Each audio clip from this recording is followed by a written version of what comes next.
ഈ കറി ഇതുവരെ ട്രൈ ചെയ്തിട്ടില്ലെങ്കിൽ ഒന്ന് ട്രൈ ചെയ്ത് നോക്കിക്കോളൂ കേട്ടോ.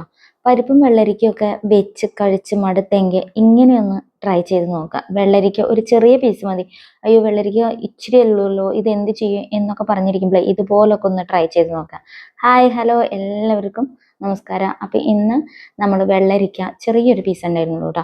അപ്പോൾ അത് വെച്ചിട്ട് ഒരു കിടിലൻ കറി ഉണ്ടാക്കാൻ പോവാണ്. അപ്പോൾ നിങ്ങൾക്കും ഇതുപോലെ ഒരു അനുഭവമൊക്കെ ഉണ്ടാവുകയാണെങ്കിൽ, അതായത് കറി വെക്കുന്ന നേരത്ത് വെള്ളരിക്ക ഒരു ചെറിയ പീസുള്ളൂ ഇനി എന്ത് ചെയ്യും എന്ന് പറഞ്ഞിരിക്കുന്ന സമയത്തെ ഇതുപോലെ ചെറിയ പീസുകളാക്കി നുറുക്കിയിട്ട് അതിൽ ഉപ്പ്, മഞ്ഞൾപ്പൊടി, മുളക് പൊടി ഒക്കെ ഇട്ടിട്ട് ആവശ്യത്തിന് കുറച്ച് വെള്ളം ഒഴിച്ചിട്ട് നമുക്ക് വേവിച്ചെടുക്കാം.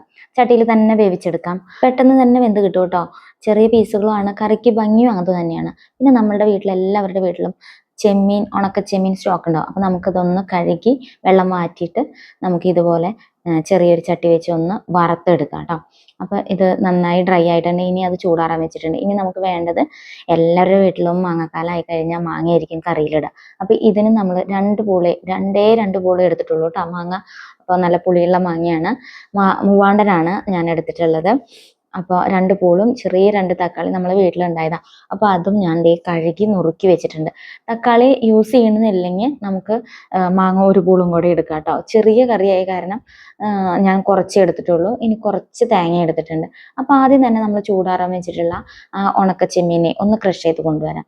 ഇല്ലെങ്കിൽ തേങ്ങയുടെ ഒപ്പം ഇട്ട് കഴിഞ്ഞ് ചിലപ്പോൾ അതിൻ്റെ മുള്ളോ തലയോ ഒക്കെ എവിടെയെങ്കിലും മുഴുവനായിട്ട് അരയാണ്ടിരിക്കും. അപ്പോൾ വറുത്തത് കൊണ്ട് തന്നെ നമുക്ക് ഇത് പെട്ടെന്നൊന്ന് ഒന്ന് ക്രഷ് ചെയ്തെടുത്തിട്ടുണ്ട്. അപ്പോൾ അതിലെല്ലാം പൊടിഞ്ഞ് കിട്ടിയിട്ടുണ്ട് കേട്ടോ. വെള്ളം ഒഴിക്കാണ്ട് തന്നെ ആദ്യം ഒന്ന് പൊടിച്ചെടുക്കണേ.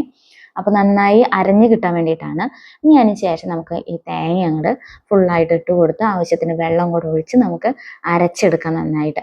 ഒരു വെള്ളരിക്കയുടെ 1/4 ഭാഗം മാത്രമാണ് കേട്ടോ ഞാൻ കറി വെച്ചിട്ടുള്ളത്. അപ്പോൾ അത് കട്ട് ചെയ്യുന്ന വീഡിയോ എൻ്റെ ഇത് മിസ്സായി, അതുകൊണ്ടാണ്. അപ്പോൾ നിങ്ങൾ വെള്ളരിക്കയുടെ അളവിനനുസരിച്ച് ബാക്കി മാങ്ങയും തക്കാളിയൊക്കെ എടുക്കുക. അതേപോലെ തന്നെ തക്കാളി നിങ്ങൾക്ക് ആവശ്യമുണ്ടെങ്കിൽ മാത്രം എടുത്താൽ മതി കേട്ടോ. ഉണക്കച്ചെമ്മീനായ കാരണം തക്കാളി ഇടുമ്പോൾ ഒരു പ്രത്യേക ടേസ്റ്റ് കിട്ടും. അയ്യോ നമ്മുടെ വെള്ളരിക്ക വെന്ത് കിട്ടിയിട്ടുണ്ട് കേട്ടോ. കറക്റ്റ് പാകമായിരുന്നു വെള്ളം.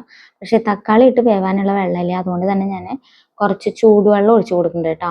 പച്ചവെള്ളം ഒഴിച്ചു കൊടുക്കാണ്ടിരിക്കുക, ചൂടുവെള്ളം യൂസ് ചെയ്യുക. എന്നിട്ട് നമ്മൾ തക്കാളിയും മാങ്ങയും ഇട്ട് കൊടുക്കുക. അപ്പോൾ ഒരുപാട് വെള്ളമായി കഴിഞ്ഞാൽ നമ്മളുടെ കറി ലൂസായി പോകും. നമുക്ക് അത്ര കഷ്ണമില്ല. അതുകൊണ്ടാണ് ഞാൻ കുറച്ച് വെള്ളത്തിൽ വേവിച്ചെടുക്കുന്നത്. വെള്ളം ഇല്ലേയും നമുക്ക് ഒഴിച്ചു കൊടുക്കാം. ലൂസായി കഴിഞ്ഞാൽ പിന്നെ വറ്റിക്കാൻ കുറേ പാടുപെടണം. അപ്പോൾ നമ്മുടെ തക്കാളിയും മാങ്ങയൊക്കെ വെന്ത് കിട്ടിയിട്ടുണ്ട്. ഇനി നമുക്ക് നമ്മളുടെ അരപ്പും കൂടെ ഒഴിച്ചു കൊടുക്കാം. ഇതുപോലെ നിങ്ങൾ കറി വെച്ചിട്ടുണ്ടോ? ഉണക്കച്ചെമ്മീനും വെള്ളരിക്കയോ പടവലങ്ങയോ ഒക്കെ യൂസ് ചെയ്യാം കേട്ടോ. ഈ വെള്ളരിക്കയ്ക്ക് പകരം പടവലങ്ങയോ കുമ്പളങ്ങയോ ഒക്കെ യൂസ് ചെയ്യാം. നേന്ത്രക്കായ നല്ല ടേസ്റ്റാണ്. അപ്പോൾ 10 മിനിറ്റ് കൊണ്ട് കറി ഉണ്ടാക്കിയെടുക്കാം. വളരെ സിമ്പിളായിട്ടുള്ളൊരു കറിയാണ്. അപ്പോൾ നിങ്ങൾക്ക് കറി വെക്കാനൊന്നും ഇല്ല, അയ്യോ നേരമില്ല എന്നൊക്കെ പറയുമ്പോൾ ഇതേപോലെയൊക്കെ ഒന്ന് ട്രൈ ചെയ്ത് നോക്കുക. വളരെ സിമ്പിളായിട്ട് വളരെ പെട്ടെന്ന് തന്നെ കറി റെഡിയാക്കി കിട്ടും. അതുമാത്രമല്ല ഈ ചെമ്മീനൊക്കെ അരച്ച് ചേർക്കുന്നതുകൊണ്ട് ഉണക്കച്ചെമ്മീൻ്റെ കറിക്ക് ഒരു പ്രത്യേക മണവും ടേസ്റ്റും കൂടെയാണ്. ചിലർ വറുത്തിട്ട് അങ്ങനെ ഇടും കേട്ടോ കറിയിൽ. പക്ഷെ അപ്പോൾ ആ കറിക്ക് അത്ര സ്മെല്ല് കിട്ടില്ല. നമ്മൾ വിചാരിച്ച ആ ഒരു മണം, ഒരു പ്രത്യേക മണമാണ് ഉണക്കച്ചെമ്മീൻ അരച്ച് ചേർക്കുമ്പോൾ. അപ്പോൾ ഇതുപോലെ ഒന്ന് ട്രൈ ചെയ്തിട്ടില്ലെങ്കിൽ എല്ലാവരും ഒന്ന് ട്രൈ ചെയ്ത് നോക്കാം. അപ്പം നമ്മളുടെ അരപ്പൊഴിച്ചൊക്കെ നന്നായി തിളച്ച് കിട്ടണം. അതിന് ഉപ്പൊക്കെ ഇല്ലെങ്കിൽ ഒന്ന് ടേസ്റ്റ് നോക്കിയിട്ട് പാകത്തിന് ഉപ്പൊക്കെ ചേർത്ത് കൊടുക്കുക. അതിന് ശേഷം നമുക്ക് ഒന്നും കൂടെ ഒന്ന് തിളച്ച്, അതായത് ആ അരപ്പിൻ്റെ ഒരു പച്ചമണമൊക്കെ ഒന്ന് മാറുന്നത് വരെ എല്ലാവർക്കും അറിയാമല്ലോ, അതിനനുസരിച്ച് ഒന്ന് തിളപ്പിച്ച് കുറുകാനുണ്ടെങ്കിൽ ഒന്ന് കുറുക്കി കറക്റ്റാക്കിയിട്ട് നമുക്ക് സ്റ്റൗ ഓഫ് ചെയ്യാം. അപ്പോൾ ഈ കറി എന്തായാലും എല്ലാവർക്കും ഇഷ്ടപ്പെടും തീർച്ചയാണ്. അപ്പോൾ എല്ലാവരും ഒന്ന് ട്രൈ ചെയ്ത് നോക്കുക. ഇപ്പോൾ പ്രത്യേകിച്ച് മാങ്ങക്കാലമായി കഴിഞ്ഞാൽ നമ്മൾ എല്ലാ കറിയിലും മാങ്ങ ഇടുന്ന ആൾക്കാരാണ്. അപ്പോൾ അതുകൊണ്ട് തന്നെ ഉണക്കച്ചെമ്മീനൊക്കെ കിട്ടുമ്പോൾ ഇതുപോലെ മാങ്ങ ഇട്ടിട്ട്, പച്ചച്ചെമ്മീൻ മാത്രമല്ല കേട്ടോ, ഉണക്കച്ചെമ്മീനിലും ഇതുപോലെ മാങ്ങയൊക്കെ ഇട്ട് വെച്ച് കഴിഞ്ഞാൽ നല്ല ടേസ്റ്റാണ്. അപ്പോൾ ഞാൻ സ്റ്റൗ ഓഫ് ചെയ്തിട്ടുണ്ട്. നമ്മൾ തിളച്ച് ചാറ് കറക്റ്റ് പാകത്തിന് വെച്ചിട്ടുണ്ട്. ഇനി നമ്മളുടെ ആ ഫുള്ളായിട്ട് കറി വറ്റി പോവാതിരിക്കാനായിട്ട് കുറച്ചൊന്ന് മൂടി കൊടുക്കുന്നുണ്ട് കേട്ടോ. ഫുള്ളായിട്ട് തുറന്ന് വെച്ച് കഴിഞ്ഞാൽ ചട്ടിയിലെ ചൂടിന് നന്നായി വറ്റിപ്പോവും. അപ്പോൾ നമുക്കതൊന്ന് കാച്ചാൻ പോവാണ്. ആവശ്യത്തിന് വെളിച്ചെണ്ണ ഒഴിച്ചിട്ട് അതിൽ ചെറിയ ഉള്ളി അരിഞ്ഞിട്ട് കൊടുത്തിട്ടുണ്ട്. അപ്പോൾ കനം കുറച്ചൊന്ന് അരിഞ്ഞിട്ട് കൊടുക്കുക. അതൊന്ന് മൂത്ത് വരുമ്പോൾ നമുക്ക് കറിയിലേക്ക് ഒഴിച്ചു കൊടുക്കാം. അപ്പോൾ നമ്മൾ മീൻകറി വെക്കുന്നത് പോലെ തന്നെ, മീൻകറിയിൽ നമ്മൾ ഉള്ളി വറുത്ത് മൂപ്പിച്ച് ഒഴിക്കുമല്ലോ, അതേപോലെ തന്നെ. അപ്പോൾ നമ്മളുടെ കറി സെറ്റായിട്ടുണ്ട്. നല്ല ടേസ്റ്റാണ് ഈ കറി. അപ്പോൾ ഒന്ന് ട്രൈ ചെയ്ത് നോക്കാം. നിങ്ങൾ വെള്ളരിക്ക ഇല്ലെങ്കിൽ നേന്ത്രക്കായ ഇട്ടിട്ട് വെച്ചാലും നല്ല ടേസ്റ്റാണ് കേട്ടോ.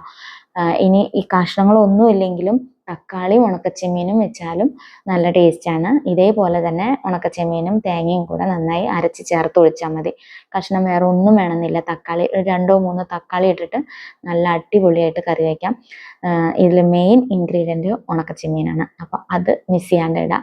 അപ്പോൾ ഒരു അടിപൊളി ടേസ്റ്റാണ് ഈ കറിക്ക്. അപ്പോൾ ഒന്ന് എല്ലാവരും ട്രൈ ചെയ്ത് നോക്കാം. എന്നിട്ട് അഭിപ്രായങ്ങൾ കമൻറ്റ് ബോക്സിൽ അറിയിക്കാം. പച്ചമീനൊക്കെ കിട്ടാത്ത സമയത്ത് കൊതിയൂറി ഇരിക്കുന്ന സമയത്തൊക്കെ ഇതുപോലെ ഉണക്കച്ചെമ്മീൻ എടുത്തൊന്ന് കറി വെച്ച് നോക്കിയാൽ ഒരു കിണ്ണം ചോറുണ്ട് കേട്ടോ. എല്ലാവരുടെ വീട്ടിലും ഉണക്കച്ചെമ്മീൻ സ്റ്റോക്ക് ഉണ്ടാവും. വെജിറ്റബിൾസ് കറി ഉണ്ടാക്കുമ്പോഴേ ചമ്മന്തി ഉണ്ടാക്കാൻ വേണ്ടിയിട്ട് അല്ലേ? അപ്പോൾ ഈ കറി കാണുമ്പോൾ തന്നെ നിങ്ങൾക്ക് അറിയുന്നില്ലേ എങ്ങനെയുണ്ടെന്ന്? ഒരു കിണ്ണം ചോറുണ്ണാൻ തോന്നുന്നുണ്ടോ? ഒന്ന് നോക്കിക്കേ. കറിയിൽ പുളി ഉണ്ടോയെന്നും കൂടെ ഒന്ന് ശ്രദ്ധിച്ചേക്കണേ. പുളി ഉണ്ടാകുമ്പോഴാണ് കറിക്ക് കൂടുതൽ ടേസ്റ്റ്. അപ്പോൾ ഇന്നത്തെ വീഡിയോ എല്ലാവർക്കും ഇഷ്ടപ്പെട്ടു എന്ന് വിചാരിക്കുന്നു. എല്ലാവർക്കും താങ്ക് യു. അടുത്ത വീഡിയോയിൽ കാണാം. Bye bye.